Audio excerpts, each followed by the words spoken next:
बच्चों, अब गए वीडियो में अपने ने सवाल नंबर 12 को हल किया था। आज अपने सवाल नंबर 13 की चर्चा करेंगे और उसको हल करेंगे। ए और बी एक साझेदारी पीढ़ी के 4:1 के प्रमाण में लाभानी बांटने वाले साझेदार है। 31/3/17 के दिन उनकी पीढ़ी की पक्की तलपट निम्न अनुसार दी है। बच्चों, इसमें चालू खाता भी दिया है, तो चालू खाता आपको तैयार करना है। अब देखो, उपयुक्त तारीख को सी नए साझेदार के रूप में निम्नलिखित शर्तों पर प्रवेश दिया। नया लाभानी का अनुपात 3:1:1 रखने का निश्चित किया गया। अब समायोजन नंबर 1 दिया है। सी अपने लाभ का 1/5 भाग पेटे 20,000 रोकड़ा पूंजी के रूप में और 5,000 ख्याति के रूप में लाएंगे। ख्याति की रकम में से आधी रकम पुराने साझेदार तुरंत निकाल लेंगे। दूसरा समायोजन है, ज़मीन मकान की कीमत में 10% की वृद्धि करनी है और फर्नीचर स्टॉक की कीमत में 5% की कमी करनी है। तीसरा समायोजन, विनियोग की बाजार कीमत 35,000 है जो बही में लिखनी है। चौथा समायोजन, देनदारों पर 10% डूबत ऋण अनामत का प्रावधान करना है। पांचवा समायोजन, अकस्मात मुआवजा के संदर्भ में 1,000 का दावा मंजूर हुआ है। और छठा समायोजन, लेनी उंडी के अस्वीकृत खर्च के 150, बैंक चार्जेस के 300 चुकाए जिसका लेखा करना बाकी है। आवश्यक खाता तैयार करके पक्की तलपट तैयार करनी है। देखो बच्चों, अब आपको यहाँ अपने जो सवाल दिया है उसको अपने ने पढ़ा, उसमें सर्वप्रथम अपने गणना करेंगे बच्चों। अब देखो, यहाँ गणना में दिया है त्याग का प्रमाण। अब त्याग का प्रमाण बराबर पुराना प्रमाण 4:1, नया प्रमाण 2:1। इस प्रकार नया प्रमाण दिया है 2:1। अब देखो बच्चों, यहाँ अपने गणना करते समय नया अनुपात, एक मिनट बच्चों, देखो बच्चों, त्याग का प्रमाण बराबर पुराना प्रमाण 4:1, नया प्रमाण 3:1:1 दिया है। इसलिए साझेदार का त्याग बराबर पुराना प्रमाण माइनस नया प्रमाण। अब ए का त्याग पहले ज्ञात करेंगे, तो 4/5 माइनस 3/5 = 1/5। और बी का त्याग 1/5 माइनस 1/5 = 0। इसलिए पूरा त्याग ए का है, ऐसा अपने मानेंगे। अब ख्याति की जो रकम है इस सवाल के अंदर, पुरानी ख्याति को अपने पहले अपलिखित कर देंगे। पुराने प्रमाण है, पुराना प्रमाण है 4:1। तो एंट्री क्या होगी, ए का चालू खाता उधार, बी का चालू खाता उधार, ख्याति खाता से 5,000, ये एंट्री करेंगे। उसके बाद सी उसकी ख्याति के रूप में 5,000 नगद लाया, तो क्या एंट्री करेंगे, नगद खाता उधार 5,000, ख्याति का प्रीमियम खाता से 5,000। अब ये 5,000 जो ख्याति का प्रीमियम लाया उसका पूरा लाभ किसको मिलेगा, ए को, क्योंकि त्याग किसने किया था, ए ने। तो उसकी तीसरी एंट्री हो जाएगी ख्याति का प्रीमियम खाता उधार और ए का चालू खाता से। इस प्रकार पहले गणना कर लेंगे बच्चों। देखो, अब सवाल को अपने करते जाएंगे। सबसे पहले क्या लिखेंगे, चालू खाते की बाकी लिख दो, शेष आगे लाए। अब देखो, शेष आगे लाए चालू खाते में 8,000 और 2,000 शेष लिख दो पहले। उसके बाद अब जो चालू खाते की बाकी दी है उसके बाद पूंजी दी है 75,000 और 25,000। देखो बच्चों, अपने पूंजी खाता नहीं बनाते यहाँ पर, डायरेक्ट पक्की तलपट में लिख सकते हो तुम। पूंजी खाता और नाम जो दिया है ए बी, 75,000 25,000 पूंजी लिख दो। अब बाद में अपने जोड़ेंगे पूंजी को, आर की पूंजी आ जाएगी, उसके बाद उस नए साझेदार की पूंजी आ जाएगी, उसके बाद अपने लिखेंगे उसको पूंजी को बराबर ए और बी की। अब नगद खाते की बाकी लिख दो, शेष आगे लाए। नगद खाता की बाकी दी है यहाँ 3,000 रुपये, तो 3,000 रुपये नगद खाते में बता दो।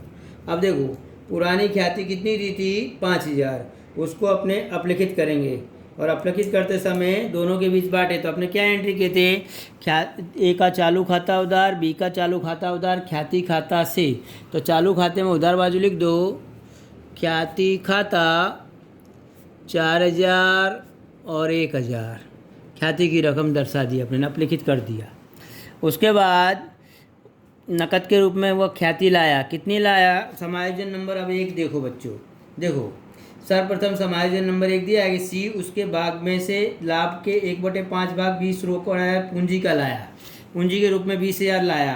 तो पूंजी के रूप में सी जो 20,000 लाया उसको अपने लिखना है, इसमें पूंजी तो गलत नहीं, पूंजी के रूप में 20,000 नगद लाया तो नगद खाता उधार और सी का पूंजी खाता से, तो सी का पूंजी खाता नहीं बनाए पर यहाँ लिख दो पूंजी 20,000 और जोड़ के बाहर निकाल दो 1,20,000। नगद खाते में उधार बाजू लिखो सी का पूंजी खाता 20,000, 20,000 पूंजी के रूप में लाया तो नगद खाता उधार सी का पूंजी खाता से। अब आगे बच्चों इसमें दिया है कि ख्याति के रूप में 5,000 रुपये लाया, तो क्या एंट्री करेंगे, ख्याति नगद खाता उधार ख्याति का प्रीमियम खाता से। तो यहाँ 5,000 रुपये लाया, उसकी रकम लिख दो उधर, ख्याति का प्रीमियम खाता 5,000 रुपये नगद खाते में उधार। अब ये ख्याति के प्रीमियम को अपने चालू खाते में दूसरी एंट्री किए थे यहाँ के ख्याति का प्रीमियम खाता उधार 5,000 ए का चालू खाता से, तो इधर लिख दो ख्याति का प्रीमियम खाता और ए में लिखो सिर्फ 5,000, क्योंकि पूरा त्याग ए ने किया था इसलिए ए के उधर ही बांटा जाएगा वो, और कहीं उसको लिखेंगे नहीं बच्चों। अब देखो बच्चों, अब समायोजन नंबर इसी के अंदर एक के अंदर दिया है कि ख्याति की रकम में से आधी रकम तुरंत निकाल लेंगे। अब पूरा लाभ किसको मिला था, ए को, तो 5,000 के आधे कितने हुए 2,500। तो क्या एंट्री करेंगे, ए का चालू खाता उधार नकद ऑब्लिक बैंक खाता से। तो चालू खाते में लिख दो नकद ऑब्लिक बैंक खाता, आधी रकम निकाल ली ए ने, इसमें डैश, और नकद ऑब्लिक बैंक खाते में लिखो ए का चालू खाता 2,500। ऐसा अपने नकद ऑब्लिक बैंक खाते में लिख देंगे। देखो बच्चों, अब समायोजन नंबर 1 कंप्लीट हो गया। दूसरा देखो कि ज़मीन मकान की कीमत 10% बढ़ानी है। ज़मीन मकान कितने का दिया है, 35,000 का। 35,000 के 10% 3,500 रुपये पुनः मूल्यांकन खाते में जमा करो। ज़मीन मकान खाता 3,500, और यहाँ भी लिख दो संपत्ति लेना में ज़मीन मकान 35,000 प्लस वृद्धि 3,500, जोड़ के बाहर निकाल दो 38,500। अब तीसरा समायोजन दिया है, विनियोग की बाजार कीमत 35,000 है जो बही में लानी है। अब देखो यहाँ विनियोगों की कीमत कितनी दी है, 25,000 बराबर, और विनियोगों की कीमत है 35,000, तो 10,000 की वृद्धि हुई। तो यहाँ पुनः मूल्यांकन में लिखो विनियोग खाता 10,000, और यहाँ भी लिख दो संपत्ति में विनियोग 25,000 प्लस वृद्धि 10,000 इज इक्वल टू 35,000। इस प्रकार बताएंगे। देनदारों पर घालखात अनामत, देनदारों पर डूबत ऋण अनामत 500 रुपये पहले दी है, अब 10% करनी है। तो 5500 के देनदार कितने दिए यहाँ 5500 के, और उसके 10% कितने हुए 550, और पहले कितनी रखी थी 500, तो नई कितनी बढ़ानी है 50 रुपये। तो यहाँ लिखो डूबत अनामत खाता 50 रुपये, और यहाँ लिखो देनदार 5500 रुपये के थे, उसमें से 550 डूबत अनामत, पहले की 500 और अभी की 50, दोनों जोड़ के घटा के बाहर निकाल दो 49,50, 4,950 बाहर आ जाएंगे। अब दिया है अकस्मात मुआवजा के विषय में 1,000 का दावा मंजूर किया। देखो बच्चों, अब अकस्मात मुआवजा भंडोल अपने को दिया है पक्की तलपट में 5,000, और उसका दावा कितना मंजूर किया 1,000। अब बाकी का जो 4,000 बचेगा उसको दोनों के बीच अपने पुराने प्रमाण में बांटेंगे। तो पहले लिखो अकस्मात का दावा 1,000 इधर लिख दो, और जो 4,000 बचा, 5,000 था टोटल पक्की तलपट में, अब 1,000 का दावा मंजूर किया तो 4,000 को दोनों के बीच बांट देंगे। तो क्या एंट्री करेंगे, अकस्मात मुआवजा का दावा खाता उधार ए का चालू खाता से और बी का चालू खाता से। तो चालू खाते में अकस्मात का दावा का मुआवजा या मुआवजा का दावा, इधर अब दोनों के बीच बांटो 4:1 में, तो 3,200 और 800 रुपये अपने इधर बताएंगे बच्चों। अब देखो बच्चों, अब अगला समायोजन दिया है, लेनी हुंडी का स्वीकृत खर्च के 150 और बैंक चार्जेस के 300 रुपये चुकाए, जिसका लेखा करना बाकी है।